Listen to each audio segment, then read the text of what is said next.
పారాయణానికైతేనేమి, సువాసిని పూజకైతేనేమి విచ్చేసి ఉన్నారు. గత 3 రోజులుగా జరుగుతున్నటువంటి ఈ పూజా కార్యక్రమాలు శుక్రవారం నాడు ప్రారంభమయ్యాయి. ఆ శుక్రవారం నుంచి ఈరోజు 3వ రోజు ఉదయం నుంచి కూడా మహాపూర్ణాహుతి ప్రారంభమై ఆ తదనంతరం కాశీ విశ్వేశ్వరుడికి విశేషంగా సకల నదీ జలాలతో పంచామృతాలతో అత్యద్భుతంగా అభిషేకాది కార్యక్రమాన్ని నిర్వహించుకున్నాము. అలానే లలితా త్రిపుర సుందరీ దేవి యంత్రాన్ని కూడా చిత్రీకరణ చేసుకున్నాము.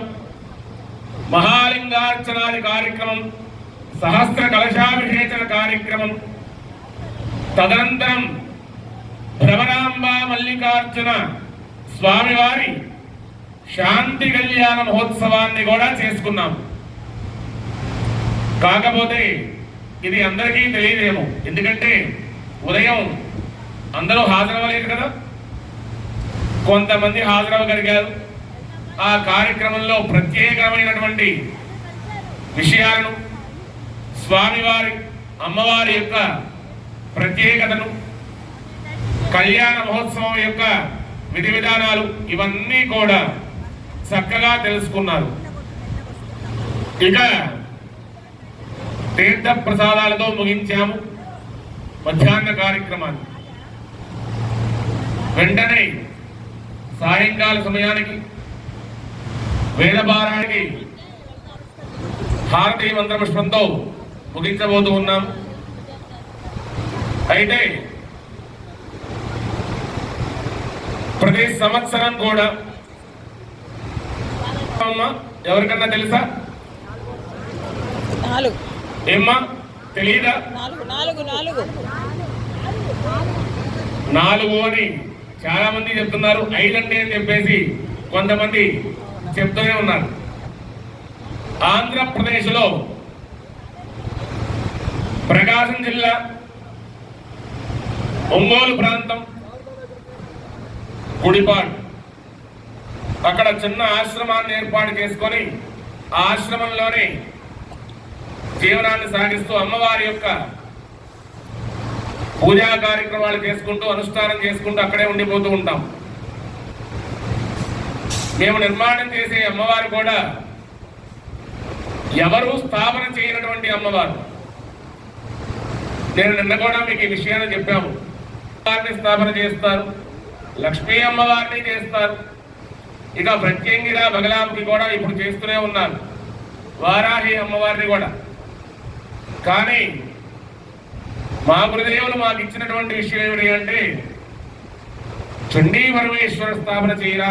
ఎక్కడన్నా చూసారు? హరిద్వార్లో ఒక కొండ మీద చండీ అమ్మవారు, ఇంకొక కొండ మీద మానస అమ్మవారు ఉంటారు.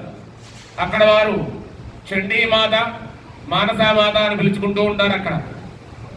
అక్కడ మాత్రమే మనం చండీ అమ్మవారి దేవాలయాన్ని చూసేటువంటి అవకాశం ఇంకా ఎక్కడా ఉండదు.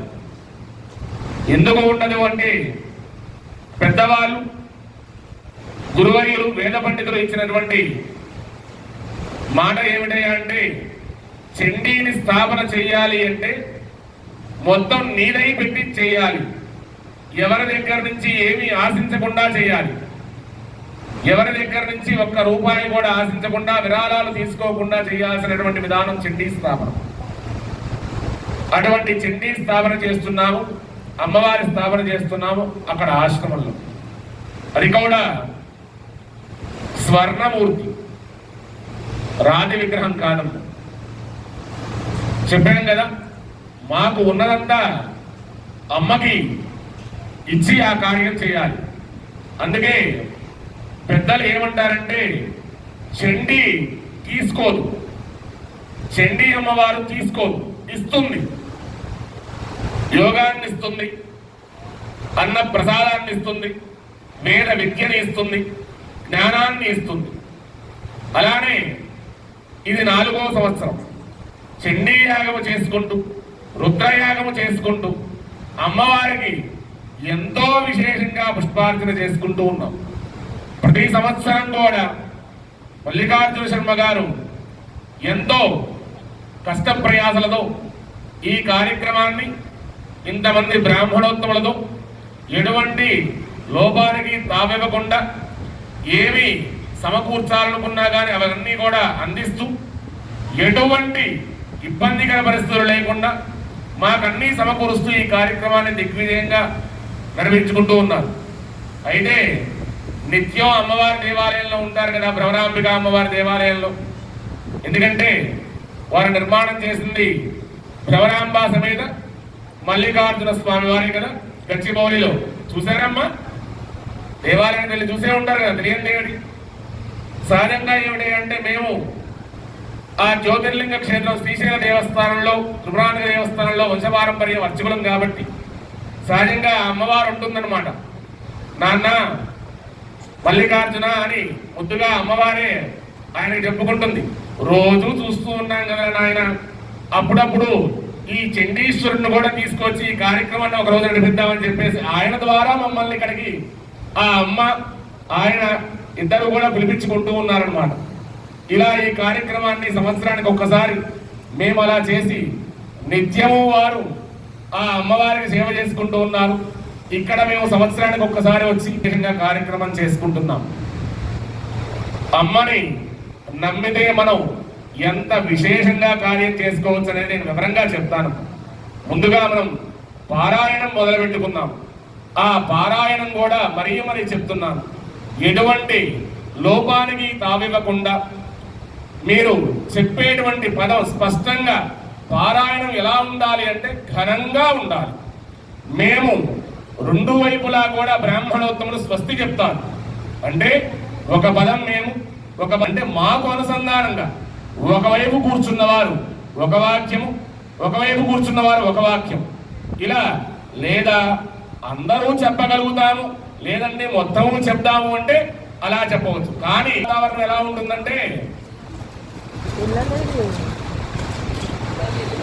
అమ్మవారి వాతావరణం ఎలా ఉంటుందంటే మనం చక్కగా 20 ఏళ్ల కుర్రాడి దాకా పెంచుకున్నటువంటి తల్లి ఎంతో ప్రేమాభిమానాలతో పెంచుకొని వారికి వివాహం కూడా చేస్తుంది. ఆ తల్లి చేసిన తర్వాత అక్కడ ఉన్నటువంటి తన స్నేహితులతో అలా కాలం గడిపేస్తూ ఉంటుందన్నమాట. లేకపోతున్నావు ఇటువంటి స్థితిలో చెబుతావేంటమ్మా అని చెప్పేసి ఆ బిడ్డ అడిగితే, నాన్న నా గడియ ముగిసిపోతూ ఉంది, నీకు నేను ఏ వయసులో ఇక్కడికి వచ్చానో ఆ వయసు నీది, ఇంకో కొన్ని రోజుల్లో నువ్వు ఇక్కడికి రావాల్సిన వాడివే కదా, మరి ఆ